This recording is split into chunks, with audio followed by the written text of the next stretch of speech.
Hello दोस्तों, आज का हमारा टॉपिक है जनरल नॉलेज। दोस्तों आज हम जनरल नॉलेज के बारे में हम पढ़ाई करेंगे। दोस्तों इस वीडियो से आपको कुछ भी सीख मिलेगा तो इस वीडियो को लाइक और सब्सक्राइब जरूर करिएगा और अपने दोस्तों के साथ शेयर जरूर करिएगा। चलिए दोस्तों इस वीडियो को स्टार्ट करते हैं। दोस्तों पहला प्रश्न है, सूर्य में हाइड्रोजन और हीलियम का लगभग अनुपात क्या है? तो दोस्तों सूर्य में हाइड्रोजन और हीलियम का लगभग अनुपात है दोस्तों 3.1। कितना? 3.1 अनुपात है दोस्तों। दोस्तों सूर्य मुख्य रूप से हाइड्रोजन और हीलियम गैसों का एक विशाल गोला है। सूर्य के द्रव्यमान का लगभग 70.6% हाइड्रोजन है और 27% 4% हीलियम है। इस प्रकार के हाइड्रोजन और हीलियम का अनुपात है 3.1 दोस्तों। चलिए दोस्तों अगला प्रश्न करते हैं हम।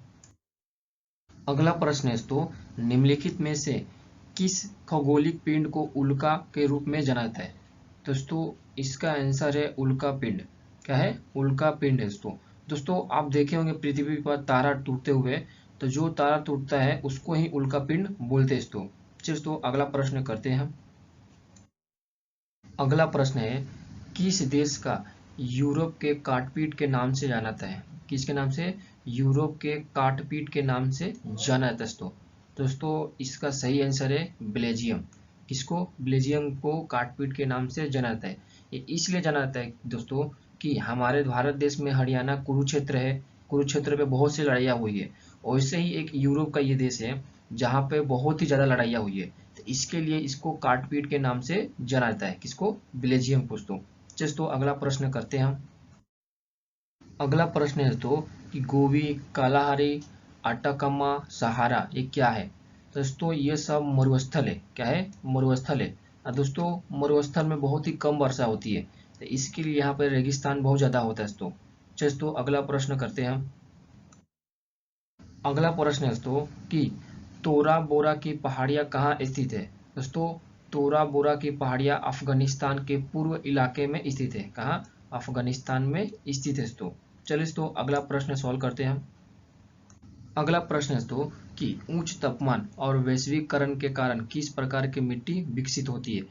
दोस्तों इसका सही आंसर है ए, शुष्क मिट्टी विकसित होती है दोस्तों। चलिए दोस्तों अगला प्रश्न सॉल्व करते हैं हम। अगला प्रश्न है दोस्तों कि निम्नलिखित में से किस नदी का उद्गम भारत के बाहर होता है? तो ये सही आंसर है दोस्तों ब्रह्मपुत्री। ब्रह्मपुत्री का उद्गम जो होता है दोस्तों ये चाइना के तिब्बत से होता है दोस्तों। और दोस्तों ये नदी जो आती है अरुणाचल प्रदेश में आती है भारत के। वहाँ पे अरुणाचल प्रदेश में इसको बोला जाता है सायांग। क्या? सायांग के नाम से जाना जाता है। और दोस्तों जब ये नदी असम राज्य में आती है तो इसको बोला जाता है ब्रह्मपुत्री। क्या बोलता है? ब्रह्मपुत्री। और जब ये नदी चली जाती है बांग्लादेश में तो बांग्लादेश में बोलता है यमुना। क्या? यमुना के नाम से जाना जाता है दोस्तों। चलिए दोस्तों अगला प्रश्न सॉल्व करते हैं हम। अगला प्रश्न है दोस्तों कि कौन सी हवा वर्ष में 2 बार अपनी दिशा परिवर्तित करती है? दोस्तों इसका सही आंसर है सी, मानसून। मानसून जो है वर्ष में 2 बार अपनी दिशा परिवर्तित करती है दोस्तों। चलिए दोस्तों अगला प्रश्न सॉल्व करते हैं हम। अगला प्रश्न है दोस्तों कि वर्षा, बर्फ और ओले के रूप में पानी की गिरने की प्रक्रिया क्या कहलाती है? तो दोस्तों वर्षा, बर्फ और गोले के रूप में पानी की प्रक्रिया कहलाती है संघनन। क्या? सी, संघनन कहलाती है दोस्तों। चलिए दोस्तों अगला प्रश्न सॉल्व करते हैं हम। अगला प्रश्न है दोस्तों कि निम्नलिखित में से कौन संघनन नहीं है? दोस्तों ओस नहीं है, कोहरा, धुआं, धुंध, पाला, मेघ, वर्षा। इनमें से कौन संघनन नहीं है दोस्तों? दोस्तों इसका सही आंसर है धुआं। धुआं जो है संघनन नहीं है दोस्तों। दोस्तों अगला प्रश्न सॉल्व करते हैं हम। अगला प्रश्न है दोस्तों कि रिएक्टर पैमाने का उपयोग निम्न में से किसके मापन किया जाता है? दोस्तों रिएक्टर पैमाने का उपयोग भूकंप की तीव्रता नापने के लिए किया जाता है। ऑप्शन बी सही है।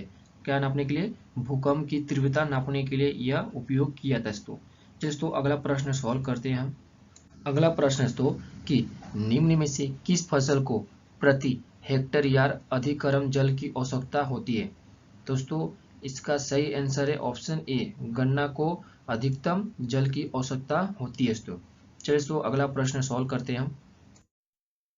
अगला प्रश्न है दोस्तों कि पृथ्वी की सतह का 3/4 भाग द्वारा अधिकृत किया गया है। तो ये है ऑप्शन सी जल। जल जो है बहुत ही अधिक मात्रा में पृथ्वी पर पाया जाता है, मतलब समुद्र का जल। तो चलिए दोस्तों अगला प्रश्न हम सॉल्व करते हैं। अगला प्रश्न है दोस्तों कि तीन ओर से सागर से घिरे हुए भूभाग को क्या कहा जाता है। दोस्तों उसको प्रायद्वीप कहा जाता है। प्रायद्वीप को ही तीन ओर से सागर से घिरे हुए भूभाग कहा जाता है दोस्तों। चलिए दोस्तों अगला प्रश्न सॉल्व करते हैं। अगला प्रश्न है दोस्तों कि भारत का कौन सा राज्य तीन ओर से नेपाल, चीन तथा भूटान से घिरा हुआ है। दोस्तों इसका सही आंसर है ऑप्शन सी सिक्किम। सिक्किम राज्य जो है यह नेपाल और चीन तथा भूटान से घिरा हुआ है दोस्तों। चलिए दोस्तों अगला प्रश्न हम सॉल्व करते हैं। अगला प्रश्न है दोस्तों कि भारत का सुदूर पश्चिम पर्वतीय स्थान किसे कहा जाता है। तो दोस्तों भारत का सुदूर पश्चिम पर्वतीय स्थान गुजरात राज्य को कहा जाता है। इसको गुजरात राज्य को कहा जाता है। चलिए तो अगला हम प्रश्न सॉल्व करते हैं। अगला प्रश्न है तो कि भारत का कौन सा राज्य तीन ओर से बांग्लादेश से घिरा हुआ है। कितनी ओर से? तीन ओर से बांग्लादेश की सीमा से घिरा हुआ है। तो दोस्तों वो राज्य है त्रिपुरा। कौन? त्रिपुरा राज्य जो है यह बांग्लादेश के सीमा से तीन ओर से घिरा हुआ है। तो चलिए तो अगला हम प्रश्न सॉल्व करते हैं। अगला प्रश्न है दोस्तों कि 1947 में भारत के स्वतंत्र होने से पहले कौन सा शहर ओडिशा की राजधानी थी। तो दोस्तों 1947 में भारत के स्वतंत्र होने से पहले कौन सा शहर ओडिशा की राजधानी थी? वो थी कटक। कौन थी? कटक थी। लेकिन दोस्तों वर्तमान में इसकी राजधानी भुवनेश्वर है। कहाँ है? भुवनेश्वर है दोस्तों। चलिए तो अगला प्रश्न हम सॉल्व करते हैं। अगला प्रश्न है दोस्तों कि भारत के निम्नलिखित में से किस राज्य की सीमा म्यांमार से नहीं लगती। दोस्तों इसका सही आंसर है ऑप्शन ए आसाम राज्य जो है यह सीमा म्यांमार से नहीं लगती। दोस्तों चलिए दोस्तों अगला प्रश्न हम सॉल्व करते हैं। अगला प्रश्न है दोस्तों कि भारत का कौन सा राज्य उत्तर में कर्नाटक और पूर्व में तमिलनाडु और दोस्तों पश्चिम में अरब सागर से घिरा हुआ है। दोस्तों इसका सही आंसर है ऑप्शन सी केरल राज्य जो है उत्तर में कर्नाटक और पूर्व में तमिलनाडु और पश्चिम में अरब सागर से घिरा हुआ है। चलिए दोस्तों अगला प्रश्न सॉल्व करते हैं। अगला प्रश्न है दोस्तों कि शिवालिक की पहाड़ियाँ किस राज्य में स्थित है। दोस्तों शिवालिक की पहाड़ियाँ हिमाचल प्रदेश में स्थित है। कहाँ पे? हिमाचल प्रदेश में स्थित है दोस्तों। चलिए दोस्तों अगला प्रश्न हम सॉल्व करते हैं। अगला प्रश्न है दोस्तों कि अरब सागर में स्थित भारत के द्वीप समूह का नाम क्या है। दोस्तों अरब सागर में स्थित भारत का द्वीप समूह का नाम है लक्षद्वीप। क्या है? लक्षद्वीप नाम है दोस्तों। चलिए दोस्तों अगला हम प्रश्न सॉल्व करते हैं। अगला प्रश्न है दोस्तों कि उष्णकटिबंधीय वर्षा वन कहाँ पाया जाता है। दोस्तों उष्णकटिबंधीय वर्षा वन दोस्तों अंडमान निकोबार में पाया जाता है। कहाँ पे? अंडमान निकोबार में पाया जाता है। दोस्तों आप यहाँ पे देख सकते हैं अंडमान निकोबार को, यहाँ पे ये उष्णकटिबंधीय वर्षा वन पाया जाता है। चलिए दोस्तों अगला प्रश्न हम सॉल्व करते हैं। अगला प्रश्न है दोस्तों कि निम्नलिखित में से कौन सी नदी हिमालय के पार की नदी है। मतलब हिमालय के पार की नदी दोस्तों इसका सही answer option C Sutlej. Sutlej नदी जो है यह हिमालय की पार की नदी है दोस्तों अगला हम प्रश्न सॉल्व करते हैं। ब्रह्मपुत्र नदी भारत में प्रथम किस राज्य में प्रवेश करती है। दोस्तों इसका सही आंसर ए अरुणाचल प्रदेश।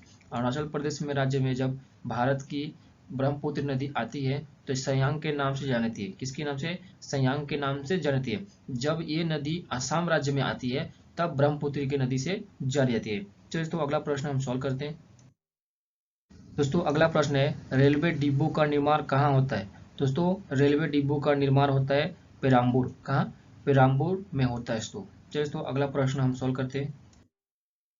अगला प्रश्न है दोस्तों कि केरल के उद्गम होने वाली नदी निम्न में से कावेरी नदी की सहायक नदी कौन सी है। दोस्तों इसका सही आंसर है डी भवानी। भवानी नदी जो है ये केरल के उद्गम होने वाले निम्न में से कावेरी नदी की सहायक नदी है दोस्तों अगला प्रश्न हम सॉल्व करते हैं।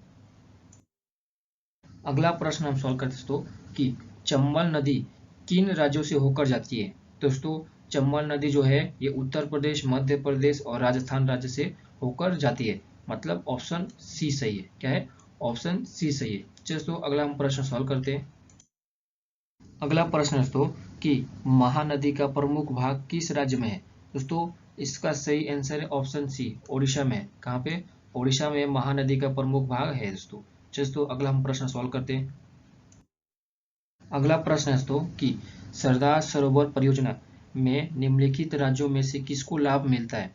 दोस्तों इसमें से ऑप्शन सी डी सही है, ये सभी राज्यों को लाभ मिलता है दोस्तों। चलिए दोस्तों अगला प्रश्न सॉल्व करते हैं।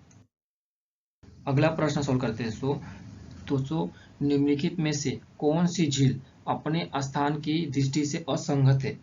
दोस्तों इसका सही आंसर है ऑप्शन ए, चिल्का झील। चिल्का जो झील है ये ओडिशा राज्य में है। कहाँ पे? ओडिशा राज्य में चिल्का झील है। ये किसको खारा पानी का झील कहा जाता है? किसको? खारा पानी को किसको कहा जाता है? चिल्का झील को कहा जाता है। चलिए दोस्तों अगला प्रश्न सॉल्व करते हैं। अगला प्रश्न है दोस्तों निम्नलिखित में से कौन सी नदी डेल्टा नहीं बनाती है? दोस्तों इसका सही आंसर है ऑप्शन डी, नर्मदा। नर्मदा नदी जो है ये डेल्टा नहीं बनाती है। चलिए दोस्तों अगला प्रश्न सॉल्व करते हैं हम। अगला प्रश्न है दोस्तों कि जोजिला दर्जा कहाँ पर स्थित है? दोस्तों इसका सही आंसर है डी, जम्मू कश्मीर राज्य में जोजिला दर्जा स्थित है दोस्तों। चलिए दोस्तों अगला प्रश्न सॉल्व करते हैं हम। अगला प्रश्न है दोस्तों कि निम्नलिखित में से किस राज्य से कर्क रेखा नहीं गुजरती है? इसका सही आंसर है ऑप्शन ए, उत्तर प्रदेश राज्य से कर्क रेखा नहीं गुजरती है दोस्तों। चलिए दोस्तों अगला प्रश्न सॉल्व करते हैं हम। अगला प्रश्न है दोस्तों कि निम्नलिखित में से भारत का सबसे छोटा राज्य कौन सा है? दोस्तों इसका सही आंसर है ऑप्शन सी, सिक्किम राज्य। और दोस्तों भारत का सबसे छोटा राज्य है गोवा। कौन सा है? गोवा राज्य है। चलिए दोस्तों अगला प्रश्न हम सॉल्व करते हैं। अगला प्रश्न है दोस्तों कि हिमालय के सबसे दक्षिण भाग से क्या निकलता है? दोस्तों हिमालय के दक्षिण भाग से शिवालिक निकलता है। ऑप्शन ए सही है। क्या है? ऑप्शन ए सही है। चलिए दोस्तों अगला प्रश्न हम सॉल्व करते हैं। अगला प्रश्न है दोस्तों किस बहुउद्देशीय नदी घाटी परियोजना का निर्माण महानदी पर हुआ है? तो इसका सही आंसर है ऑप्शन बी, हीराकुंड। हीराकुंड बांध पर यह परियोजना का निर्माण हुआ है दोस्तों। चलिए दोस्तों अगला हम प्रश्न सॉल्व करते हैं। अगला प्रश्न है दोस्तों कि इंदिरा सागर बांध निम्न में से किस नदी पर बनाया गया है? दोस्तों इसका सही आंसर है सी, नर्मदा नदी पर यह बनाया गया है परियोजना। इंदिरा सागर बांध बनाया गया है दोस्तों। चलिए दोस्तों अगला प्रश्न हम सॉल्व करते हैं। अगला प्रश्न है दोस्तों कि पृथ्वी के दोनों ओर कौन सी ग्रह विद्यमान है? दोस्तों पृथ्वी के दोनों ओर मंगल और शुक्र है। कौन सा? मंगल और शुक्र है दोस्तों। चलिए दोस्तों अगला प्रश्न हम सॉल्व करते हैं। अगला प्रश्न है दोस्तों कि निम्न में से किसे गुलाबी नगर कहा जाता है? दोस्तों इसका सही आंसर है सी, जयपुर को गुलाबी नगर कहा जाता है। दोस्तों इस वीडियो से आपको कुछ भी सीख मिला है तो इस वीडियो को लाइक और सब्सक्राइब जरूर करें और अपने दोस्तों के साथ शेयर जरूर करें। धन्यवाद दोस्तों।